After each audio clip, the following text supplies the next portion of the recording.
Guys, welcome back to the channel. In today's video we're going to be shooting that rifle, but before we get there I want to demonstrate something for you. By the way, you will hear shots going off. We are at a public range. I brought this out because the other night my wife and I, who's a psychologist, were having a conversation about how we learn as human beings. What is this sort of fundamental process? And it all comes down to neurons firing together.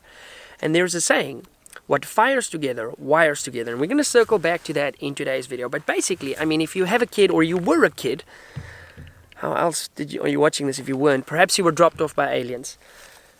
Then you probably recognize one of these. We've all seen this. This is a very simple game for a child to develop their skills, what fits in what basically. And it's quite interesting, you know, watching my little girl who's 2.5 years old now. As soon as she figured out that that shape goes in there, it was almost instantaneously that the other shapes and everything started clicking into place. Now, how does that translate to us as shooters? Well, it's very simple. Once you realize how something works, it gets much easier to apply downrange. Now, here's the problem. As we get older, we start to overthink things, okay? And we get in our own way. And that's something I want to spend a little bit of time on today. Now, I've probably spoken a little bit too much already for the intro. So let's fire some rounds and then we'll get back to the teaching part.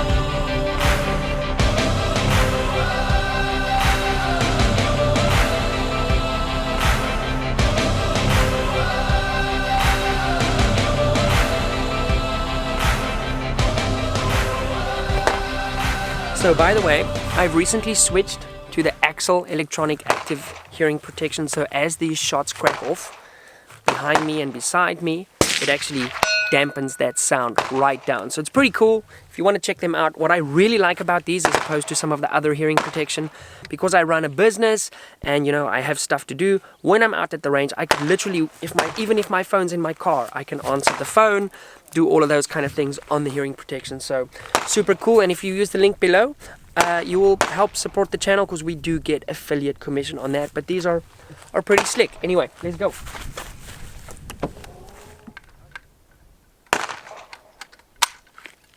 Reaper ain't got nothing on this.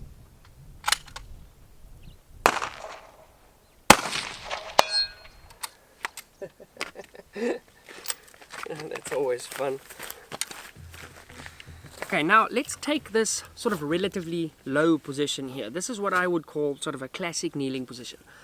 Now, the reason I said earlier that what fires together, wires together, is referring essentially to your neurons. Okay, so when those neural pathways get formed, like with the baby, and putting the little blocks through the holes, the same thing sort of applies here. But the problem is, we try and overthink it. So we know, if you've watched my positional shooting course, by the way, I've got an amazing course on precision rifles. So if you guys are interested in getting better as precision rifle shooters, that is also linked down below. It's an online training school designed to make you a high-level competitor. Now, in this position, you want this knee at 90 degrees and you want your elbow here. And that is going to build you a rock-solid position. Now, I'm still a little bit high. So what I'm going to do, I'm going to drop my left heel and flatten it out and then basically sit on my foot. Now, because I'm coming a little bit lower, instead of having my elbow on top of my knee here, because that's becoming pretty difficult, I'm simply going to slide my elbow down, and in fact I can actually use the inside of my knee and push against my MDT chassis here to stabilize this, where this position is essentially going to turn into a prone position to me. This is going to be the easiest shot I'm ever going to make. Some guy just engaged the plate, it's still swinging. Let me just set my parallax here a little bit and perhaps come off 36 power. It is literally going to be the easiest shot in the world. Okay, let me not lose brass here today. So the problem is, now we come up to a stage like this and the guys go like, I just saw the guy before me shoot it like this, okay? Or he was standing sort of on both knees like this, going down. Yes, you could still make the shot, but the whole goal is to be consistent and do the same thing repeatedly. So this can work for you all day. Oh, double feed, too quick on the bolt there. There we go. Fix that. Push it down. Next one in. Close it. Find my target. Re-engage.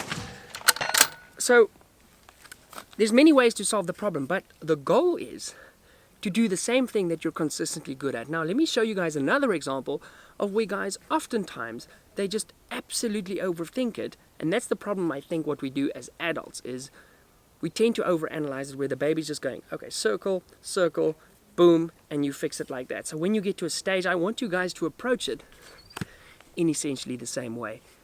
You know what you need to do on a specific position, and you just go there and you execute. Guys, at this point in the lesson, I want to thank MDT TAC for sponsoring today's episode.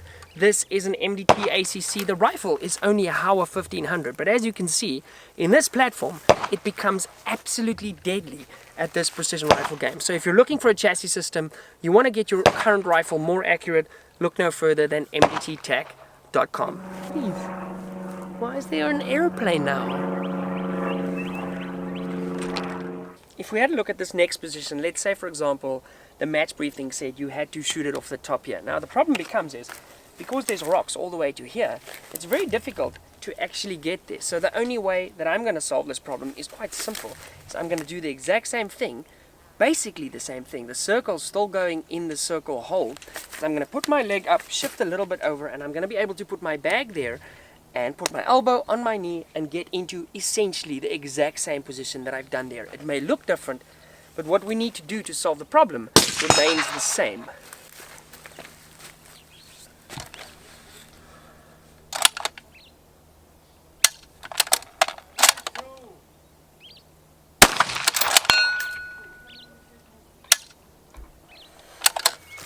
Okay, so we actually got gifted a cool learning moment there. You see what happens with this specific magazine is, as it gets more empty, as we go through the rounds and the capacity sort of drops, sometimes the bolt has a tendency to fly over the top. Now, when I'm in sort of a practice mode and I've been trained up and I'm sharp, I would pick up on that light bolt close, and that is something that is vitally important if you're shooting a match, to actually realize there's no round in the chamber.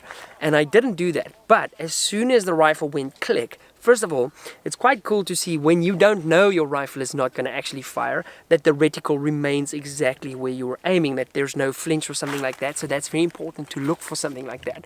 But then immediately I knew what I had to do, to rack my bolt, tap my magazine up and send another one home. And then immediately after that, I could feel on the second one, or the third round in this case, that the bolt was in fact not catching a round, putting a next round into the chamber. And then I just did a nice little dry fire on the target.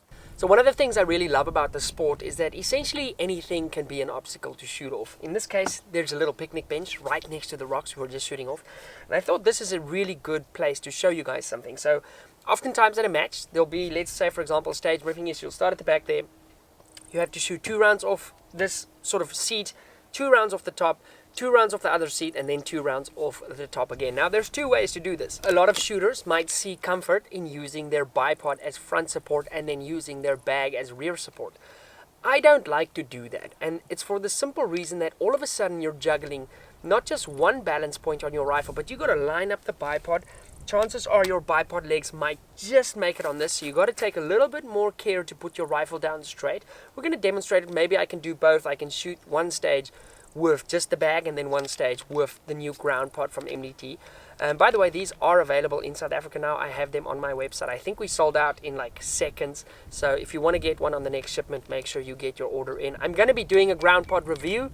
I am just doing a little bit more work with this before we actually do the review. You guys know that I don't like to plug something unless I haven't spent quite a bit of time with it. So I wouldn't use a bipod like this in this case scenario for that reason. There's too many things to juggle, because I mean, if you think about it, if we can engage a target successfully at, you know, this target here is pretty close today, but if I could engage, or you could engage a target at 500 yards or 700 yards shooting off the rocks with just a bag, and the rock is like a jaggedy thing, why on earth would you try and use your bipod here when this is a flat table? You could do the exact same thing. Just use your bag. It's one less thing to think about. Put your bag down, boom, build your positions, get through the stage, and you're not worrying about a bipod, as well as putting your rear bag down and then having to manipulate that rear bag to manipulate the up and down of your rifle.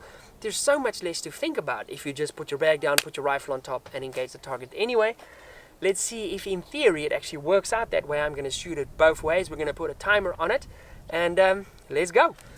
Okay, so I think we're going to go ground pod first. I'm going to go roll. No, I don't shoot with glasses. I don't know why I put them on. I just wanted to be cool. I'm going to go ground pod first. And for the purpose of the exercise, I'm not actually going to put it down on the table. And I'm going to sort of guesstimate where I would want these legs to be. Because with my rear bag, I would need about 2 clicks on either side to make sure that I have enough elevation once I add my rear bag to the equation, because otherwise I might get here, my bipod's too low, and all of a sudden I can't even come up enough to get to my target. So there's another thing you have to think about and basically guess before the stage. So let's get my ears on. Okay, so just to be clear, we're doing 2 shots from, so basically 8 rounds. In fact, I think I'll do 6 because that'll demonstrate what I want to demonstrate. Shooter ready, stand by, go. Right, now I got to line those legs up immediately. Left leg falls off, right leg's kind of falling off. And now I got to juggle this situation to find my target without having my bipod slip off. So that's 1 round, another round. Well, that's a bummer. I just shot off the target. There is a little one a little bit closer, so let's take 2 clicks off that. And okay, I'm going to reset. Bummer. 3, 2, 1, go.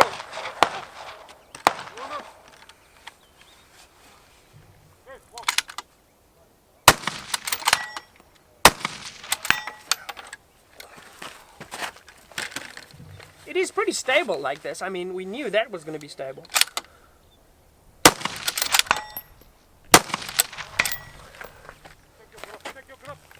See, this is our problem. Did you see that leg drop off there? This is gonna be, that's fine.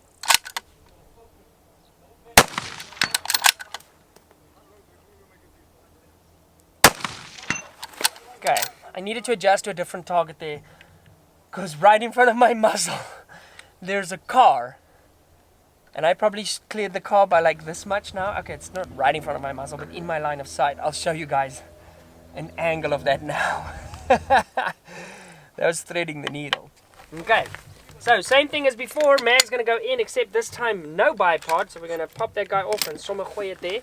Now, something to consider is obviously I'm going to be this much lower on this. So I might struggle to actually get into my low position. So I might have to change that. But it's important when you look at your stage like this to realize that something might be a little bit different, because this is quite a bit lower than that first rock where we started on. But nonetheless, let's go. 3, 2, 1, go. Slightly smaller target, but same thing applies.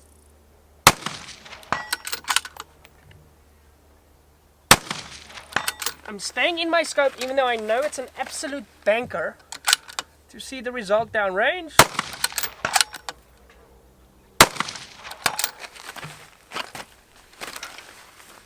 Again, have to thread the needle a bit.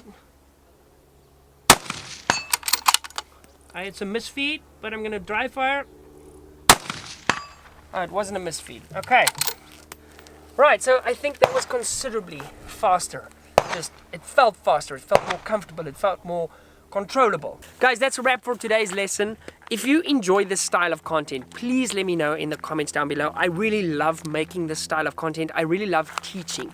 If you want to deep dive into this and not wait for a million years until I give you all the information I have, you can fast track that by buying my precision rifle course down below. It goes a hell of a long way to helping us do what we do on the channel. Also, there's a new little button down here that you can say thanks and do like a tip, like you would tip a waitress in a restaurant. Not that I'm a waitress, but I will serve you precision rifle skills to make you more deadly when you go out to these matches. And I guarantee you, you will have more fun when you hit more targets. It's a matter of fact.